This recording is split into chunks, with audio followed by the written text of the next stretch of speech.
नमस्कार विद्यार्थी मित्रांनो, आजच्या या व्हिडिओमध्ये आपण महाराष्ट्र राज्यातील नवीन जिल्ह्यांची निर्मिती कशी झाली ते पाहणार आहोत।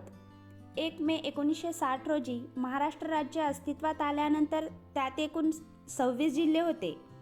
महाराष्ट्र राज्य अस्तित्वात आल्यानंतर 1981 नंतर अनेक कारणांनी जुन्या जिल्ह्याचे भाग पडत नवीन 10 जिल्हे तयार करण्यात आले।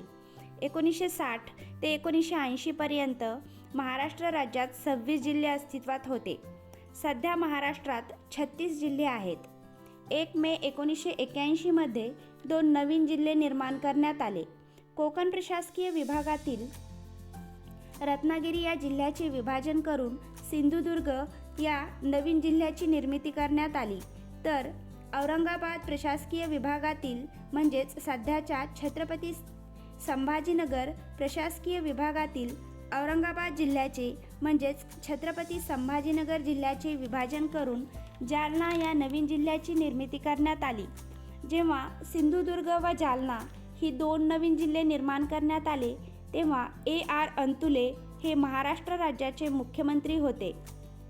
1982 मध्ये 2 नवीन जिल्हे निर्माण करण्यात आले।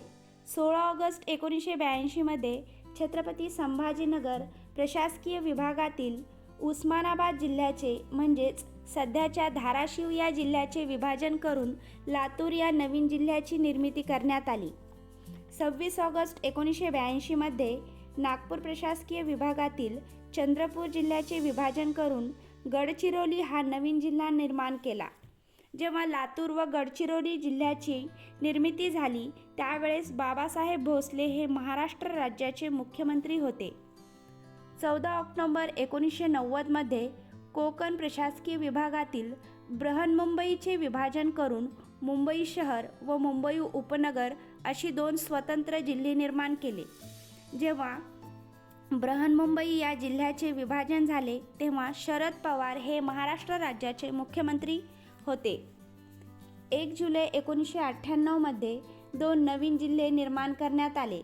नाशिक प्रशासकीय विभागातील धुळे जिल्ह्याचे विभाजन करून नंदुरबार या नवीन जिल्ह्याची निर्मिती करण्यात आली, तर अमरावती प्रशासकीय विभागातील अकोला जिल्ह्याचे विभाजन करून वाशिम या नवीन जिल्ह्याची निर्मिती करण्यात आली। जेव्हा नंदुरबार व वाशिम जिल्ह्याची निर्मिती झाली, त्यावेळेस मुख्यमंत्री मनोहर जोशी हे महाराष्ट्र राज्याचे मुख्यमंत्री होते। 1 मे 1999 मध्ये 2 जिल्ह्यांची निर्मिती करण्यात आली। नागपूर प्रशासकीय विभागातील भंडारा या जिल्ह्याचे विभाजन करून गोंदिया जिल्ह्याची निर्मिती करण्यात आली, तर छत्रपती संभाजीनगर प्रशासकीय विभागातील परभणी जिल्ह्याचे विभाजन करून हिंगोली जिल्ह्याची निर्मिती करण्यात आली। जेव्हा गोंदिया व हिंगोली हे 2 नवीन जिल्हे निर्माण करण्यात आले, तेव्हा नारायण राणे हे महाराष्ट्र राज्याचे मुख्यमंत्री होते। 1 ऑगस्ट 2014 मध्ये कोकण प्रशासकीय विभागातील ठाणे जिल्ह्याचे विभाजन करून पालघर हा नवीन जिल्हा निर्माण करण्यात आला। ज्यावेळेस पालघर जिल्ह्याची निर्मिती झाली, त्यावेळेस पृथ्वीराज चव्हाण हे महाराष्ट्र राज्याचे मुख्यमंत्री होते। आतापर्यंत पालघर जिल्ह्याची निर्मिती ही शेवटची जिल्हा निर्मिती आहे। आता आपण कोणत्या प्रशासकीय विभागात किती नवीन जिल्हे निर्माण झाले ते पाहूयात। कोकण प्रशासकीय विभागात 3 नवीन जिल्हे निर्माण करण्यात आले: सिंधुदुर्ग, मुंबई उपनगर व पालघर। औरंगाबाद प्रशासकीय विभागामध्ये 3 नवीन जिल्हे निर्माण करण्यात आले: जालना, लातूर व हिंगोली। नागपूर प्रशासकीय विभागामध्ये 2 नवीन जिल्हे निर्माण करण्यात आले: गडचिरोली व गोंदिया।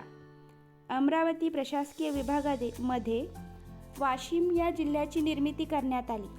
नाशिक प्रशासकीय विभागामध्ये नंदुरबार या एका जिल्ह्याची नवीन निर्मिती करण्यात आली।